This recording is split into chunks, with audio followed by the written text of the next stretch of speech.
好，大家好，咁呢個 video 咧就係2012年嘅第24條啦。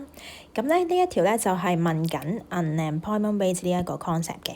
咁咧問到 unemployment rate 呢個 concept 咧，我哋就一定要知道條式就會係 U% 等於 U over 呢一個嘅 labour force。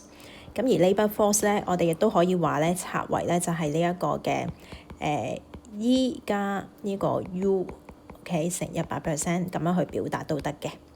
好啦，咁而家咧呢件事發生啦，就係話有啲香港嘅一啲嘅建築工人咧，佢原先過咗去呢個澳門啦，咁然後咧最近咧就被呢個香港嘅一啲嘅新嘅基建項目咧就吸引翻嚟啦，咁就翻嚟咧嚟到去揾工咁樣，咁啊即係話咧換句話説咧，其實咁嘅情況咧就係會令到我哋咧嗰啲嘅 labour force 咧係會增加嘅，因為多咗工人咧嚟翻香港呢一度啦。咁但係雖然 labour force 增加咗喎，咁但係究竟當中有幾多係 unemployed， 有幾多係 employed 咧？其實我哋就唔知嘅喎。咁所以咧有機會呢個嘅 unemployed 咧嘅人口咧 unemployed population 咧都係會增加。OK， 都係會增加一個 unemployed 嘅 population。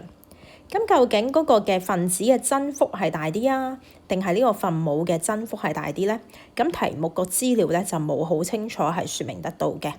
咁所以咧，我哋就會話啦，由於我哋唔知道 percentage change in U 同埋呢個 percentage change in labour force 邊一個大啲，咁所以咧呢一個嘅 effect on unemployment rate 咧都係不能夠咧被 determine 嘅。由於呢一個嘅 percentage change in U